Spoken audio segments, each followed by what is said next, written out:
Buenas tardes, mi nombre es Jenny Maritza Castañeda Tapias. Voy a leer el capítulo 8 y 9 del libro El Príncipe de Nicolás Maquiavelo. Capítulo 8. De los que llegaron a príncipes por medio de maldades. Supuesto que aquel que de simple particular asciende a príncipe, lo puede hacer todavía de otros dos modos, sin deberlo todo al valor o a la fortuna. No conviene omita yo tratar de uno y de otro de esos dos modos, aun reservándome discurrir con más extensión sobre el segundo. Al ocuparme de las repúblicas, el primero es cuando un hombre se eleva al principado por una vida malvada y detestable. El segundo cuando se eleva con el favor de sus conciudadanos. En cuanto al primer modo, la historia presenta dos ejemplos notables, uno antiguo y otro moderno. Me ceñiré a citarlos, sin profundizar demasiado la cuestión, porque soy de parecer que enseñan bastante por sí solos si cualquiera estuviese en el caso de imitarlos. El primer ejemplo es el del siciliano Agatocles, quien, habiendo nacido en una condición no solo común y ordinaria, mas también baja y vil, llegó a empuñar, sin embargo, el cetro de Siracusa, hijo de un alfareto. Había llevado en todas las circunstancias una conducta reprensible, pero sus perversas acciones iban acompañadas de tanto vigor de cuerpo y de tanta fortaleza de ánimo, que habiéndose dedicado a la profesión de las armas, ascendió por los diversos grados de milicia, hasta el de pretor de Siracusa. Luego que se vio elevado a esto puesto, resolvió hacerse príncipe y retener con violencia, sin debérselo a nadie, la dignidad que le había concedido el libre consentimiento de sus conciudadanos. Después de haberse entendido sobre el asunto con el general cartaginés Amílcar, que estaba en Sicilia con su ejército, juntó una mañana al Senado y al pueblo en Siracusa, como si tuviera que deliberar con ellos sobre cosas importantes para la República, y dando en aquella asamblea a los soldados la señal convenida, les mandó matar a todos los senadores y a los ciudadanos más ricos que allí se hallaban. Librado de ambos estorbos de su ambición, ocupó y conservó el principado en Siracusa, sin que se observara contra él ninguna guerra civil, aunque después fue 2 veces derrotado y aún sitiado por los cartagineses. No solamente pudo defender su ciudad, sino que además dejó una parte de sus tropas custodiándola y marchó a actuar a África con otra. De esta suerte, en poco tiempo libró a la cercada Siracusa y puso en tal aprieto a los cartagineses, que se vieron forzados a tratarle la potencia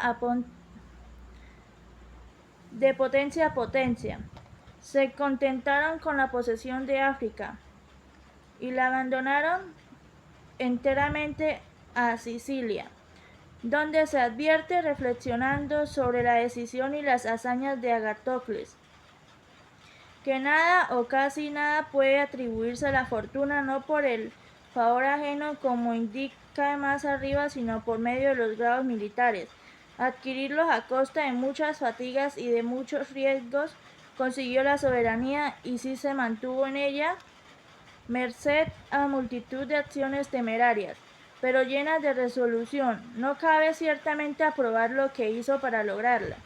La traición de sus amigos, la matanza de sus conciudadanos, su absoluta falta de religión, son en verdad recursos con los que se llega a adquirir el dominio más nunca gloria. No obstante, si consideramos el valor de Agatocles en la manera como arrostró los peligros y salió triunfante de ellos, y la sublimidad de sus almas en soportar y en vencer los acontecimientos que le eran más adversos, no vemos por qué conceptuarle como inferior al mayor campeón de diferente especie moral a la suya. Por desdicha, su humanidad despiadada y su crueldad feroz son maldades evidentes que no permiten alabarle como si mereciera ocupar un lugar eminente entre los hombres insignes, pero repito que no puede atribuirse su valor o a su fortuna, lo que adquirió en el uno y sin la otra. El segundo ejemplo más inmediato a nuestros tiempos es el de Oliverot de Fermo. Educado en su niñez por su tío materno Juan Fogliani, fue colocado por este más tarde en la tropa del capitán Paulo Vitelli, a fin de que allí llegase bajo semejante maestro a alguna alta graduación en las armas. Habiendo muerto después Paulo y sucediéndole en el mando su hermano Viteloro, a sus órdenes peleó Oliverot, y como amén de robusto y valiente, era inteligentísimo. Llegó a ser en breve plazo el primer hombre de su ejército. Juzgando entonces cosa servil su permanencia en él, confundido entre el vulgo y los capitanes, concibió el proyecto de apoderarse de Fermo con ayuda de Viteloro y de algunos ciudadanos de aquella ciudad que amaban más la esclavitud que la libertad. Aquella ciudad que amaba más la esclavitud que la libertad de su país. Para mejor llevar a cabo su plan, escribió ante todo a su tío Juan Fogliani. En la carta le decía ser muy natural, al cabo de tan prolongada ausencia, que quisiera abrazarle, ver de nuevo su patria, volver a Fermo y reconocer en algún modo su patrimonio. Le añadía que en efecto regresaba pero que, no habiéndose fatigado durante tan larga separación más que para adquirir algún honor y deseando mostrar a sus compatriotas que no había perdido el tiempo en tal respecto, creía deber presentarse con cierto atuendo acompañado de amigos suyos, de varios servidores y de 100 soldados de a caballo. Por ende, lo rogaba hiciera de modo que los ciudadanos de Fermo la acogiesen con distinción, atendiendo a que semejante recibimiento no solo le honraría a él mismo, sino que redundaría también en gloria del tío, su segundo padre y su primer receptor. Juan no dejó de hacer los favores que solicitaba y a los que le pareciera ser acreedor. Su sobrino procuró que los ciudadanos de Fermo le recibiesen con gran honra y le alojó en su palacio. Oliverot, luego de haberlo dispuesto todo para la maldad que había premeditado, dio en el palacio un espléndido banquete al que invitó a Juan Fogliani y a las personas de más viso de la población. Al final del convite, y cuando conforme el uso entonces se departía sobre cosas de que se habla comúnmente en la mesa, Oliverot hizo recaer discretamente la conversación sobre la grandeza de Alejandro V y de su hijo César Borgia, como asimismo sobre sus empresas. Mientras él respondía a los discursos de los otros y los otros contestaban a los suyos, se levantó de repente, manifestando ser aquella una materia de que no debía hablarse más que en apartado sitio, y se retiró a un cuarto particular al que Fogliani y las demás personas de viso le siguieron. Apenas se hubieran sentado allí, cuando por salidas ignoradas de ellos, entraron diversos soldados que los degollaron a todos sin perdonar a Fogliani. Terminada la matanza, Oliverot montó a caballo, recorrió la ciudad, fue a sitiar al primer magistrado en su propio alcázar, y los habitantes enfermos, poseídos de súbito e inaudito temor, se vieron obligados a obedecerle y a formar un nuevo gobierno, del que se constituyó soberano, desembarazado por tal arte de todos aquellos hombres cuyo descontento podía serle fatal. Fortificó su autoridad con nuevos estatutos civiles y militares, de suerte que por espacio del año que conservó su soberanía no solo se mantuvo seguro en la ciudad de Fermo, sino que además se hizo respetar y temer de sus vecinos, y hubiera sido tan perturbable como Agatocles si no se hubiese dejado engañar por César Borgia, cuando en Sinigaglia sorprendió como indique ya a los ursinos y a los vitelios.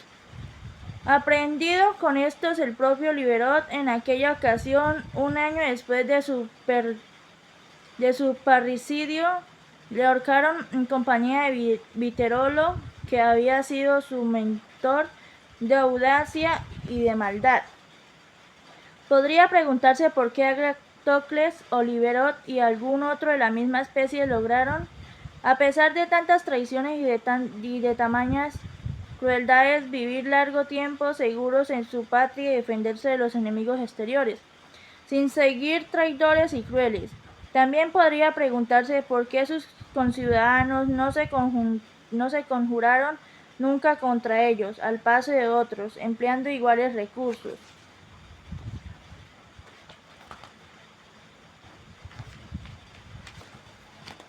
No consiguieron conservarse jamás en sus estados ni en tiempo de paz, ni en tiempo de guerra. Creo que esto dinarman del uso bueno o malo que se hace de la traición y de la crueldad.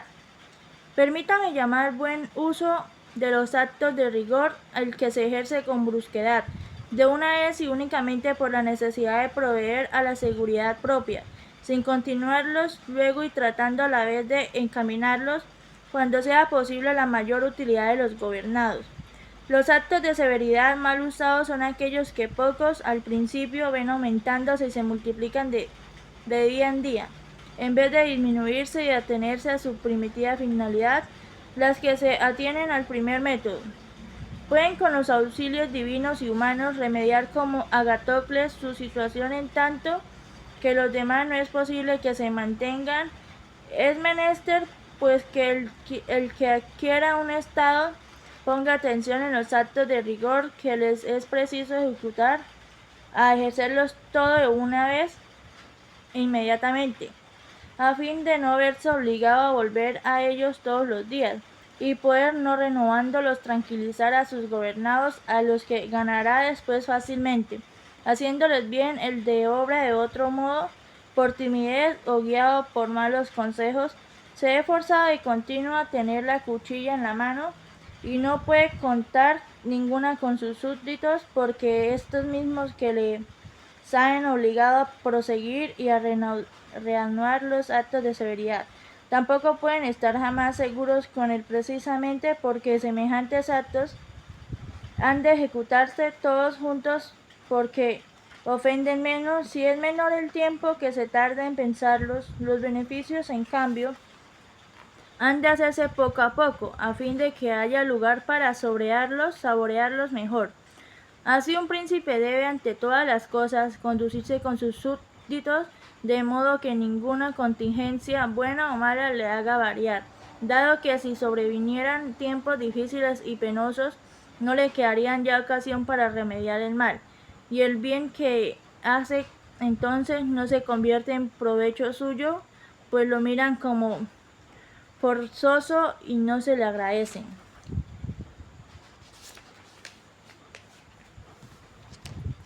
Capítulo 9 del Principado Civil.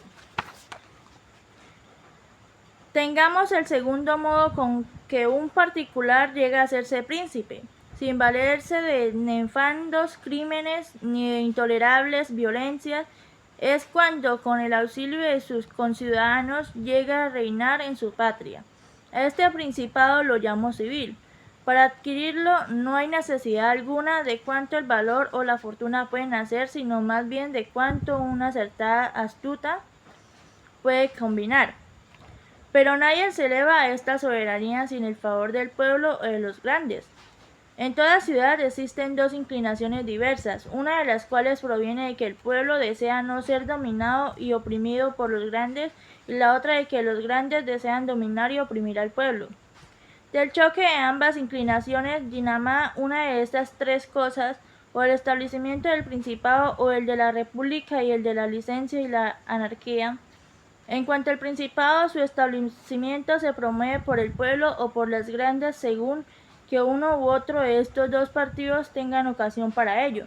Si los grandes ven que no les es posible resistir al pueblo, comienzan por formar una gran reputación a uno de ellos, y dirigiendo todas las miradas hacia él, acaban por hacerle príncipe a fin de poder dar a la sombra de su soberanía rienda suelta a sus deseos. El pueblo procede de igual manera con respecto a uno solo. Si ve que no se le es posible resistir a los grandes a fin de que le proteja con su autoridad. El que consigue la soberanía en el auxilio de los grandes se mantiene en ella con más dificultad que el que la consigue con el del pueblo. ¿Por qué? Desde que es príncipe se ve cercado de muchas personas que se tienen por iguales a él. No puede mandarlas y manejarlas a su discreción, pero el que consigue la soberanía con el auxilio del pueblo se halla solo en su exaltación. Y entre cuantos le rodean no encuentra ninguno, o encuentra poquísimos que no están prontos a obedecerle. Por otra parte, es difícil con decoro y sin agraviar a los otros contentar los deseos de los grandes, pero se contentan fácilmente los del pueblo, porque los deseos de éste llevan en fin más honrado que el de los grandes en atención a que los grandes quieren oprimir, el pueblo solo quiere no ser oprimido. Añádese a lo dicho que si el pueblo es enemigo del príncipe, éste no se verá jamás seguro, pues el pueblo se compone de un número grandísimo de hombres, mientras que siendo pocos numerosos los grandes, es posible asegurarse de ellas más fácilmente. Lo peor que el príncipe puede temer en un pueblo que no le ama, es ser abandonado por él. Pero si le son contrarios los grandes, debe tener no solo verse abandonado, sino también atacado y destruido por ellos, que teniendo más previsión y más astucia que el pueblo, emplean bien el tiempo para salir del apuro, y solicitan dignidades de aquel que esperan ver sustituir el príncipe reinante. Además, al príncipe se ve obligado a vivir siempre con un mismo pueblo, el paso que le es factible obrar sin unos mismos grandes, puesto que esté en su mano hacer otros nuevos y deshacerlos todos los días, como también darles crédito o quitarles el de que gozan cuando le venga en gana. Para aclarar más lo relativo a los grandes, digo que deben considerarse en todos aspectos principales o se conducen de modo que se unen en uno con la fortuna o proceden de modo que se pasan sin ella. Los primeros, si no son rapaces, deben ser estimados y honrados. Los segundos, que no se ligan al príncipe personalmente, pueden considerarse en otros dos aspectos. Uno, obran así por pusilanimidad o falta de ánimo, y entonces el príncipe debe servirse de ellos como de los primeros, especialmente cuando le den buenos consejos, porque le son fieles en la prosperidad e inofensivos en la adversidad. Pero los que obran por cálculo o por ambición manifiestan que piensan más que en él, su soberano, y éste debe prevenirse contra ellos y mirarlos como enemigos declarados, porque en la adversidad ayudarán a hacerle caer. Un ciudadano llegado a príncipe por el favor del pueblo ha de tener a conservar su afecto, lo cual es fácil, ya que el pueblo pide únicamente no ser oprimido. Pero el que llegó a ser príncipe con el auxilio de los grandes y contra el voto del pueblo, ha de procurar conciliárselo, tomándolo bajo su protección, cuando los hombres reciben bien de quien no espera más que mal. Se apoyan más y más en él, así el pueblo sometido por príncipe nuevo, que se dirige en bienhechor suyo, le coge más afecto que si él mismo por benevolencia la hubiera elevado a la soberanía. Luego el príncipe puede captarse al pueblo de varios modos, pero tan numerosos y dependientes de tantas circunstancias variables que más es imposible formular una regla fija y cierta sobre el asunto. Y me limito a insistir en que es necesario que el príncipe posea el afecto del pueblo, sin lo cual carecerá de apoyo en la adversidad. Nabis, príncipe nuevo entre los espartanos, resistió el sitio de todas las tropas griegas de un ejército romano. Curtido en las victorias y resistió fácilmente contra ambas fuerzas su patria y su estado. Por bastarle el acercarse el peligro, asegurarse de un corto número de enemigos inferiores, pero no hubiera logrado tamaños triunfos si hubiera tenido el pueblo por enemigo. Y no se crea impugnar la opinión de estos, sentando aquí con objetarme el tan repetido adagio de que quien fía en el pueblo edificia sobre arena.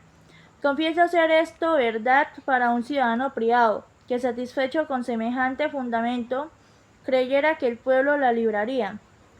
Si le viera oprimido por sus enemigos o por los magistrados, en tal caso podría engañarse, a menudo en sus esperanzas, como ocurrió a los Gracos en Roma y a Jorge Scali en Florencia. Pero si el que se funda en el pueblo es príncipe suyo y puede mandarle y es hombre de corazón, no se atemorizará en la adversidad. Como haya tomado las disposiciones oportunas y mantenido con sus estatutos y con su valor el de la generalidad de los ciudadanos, no será engañado jamás por el pueblo y reconocerá que los fundamentos que se ha formado en este son buenos, porque las soberanías de esta clase solo peligran cuando se las hace subir del orden civil al de una monarquía absoluta en que el príncipe manda por sí mismo o por intermedio de sus magistrados. En el último caso su situación es más débil y más temerosa, por depender enteramente de la voluntad de los que ejercen las magistradurías y que pueden arrebatarle sin gran esfuerzo el Estado, subiéndose contra él, ya no obedeciéndole en los peligros semejantes. Semejante príncipe no encuentra ya razón para recuperar su omnímoda autoridad, por cuanto los súbditos, acostumbrados a recibir las órdenes directamente de los magistrados, no están dispuestos en tales circunstancias críticas a obedecer a las suyas, y en tiempos tan dudosos carece siempre de gente en quienes pueden fiarse. No se halla en el caso de los momentos pacíficos en que los ciudadanos necesitan del Estado, porque entonces todos se mueven, prometen y quieren morir por él. En atención a que ven la muerte remota, pero en épocas revueltas, cuando el Estado más necesita de los ciudadanos, son poquísimos los que la secundan. Y la experiencia es tanto más peligrosa que le secundan, cuanto que no cabe hacerle más que una vez. Por ende, un soberano prudente debe imaginar un método por el que sus gobernantes tengan de continuo, en todo evento y en toda circunstancia de cualquier índole, una necesidad grandísima de su principado. Es el medio más seguro de hacérselos fiables para siempre. Gracias.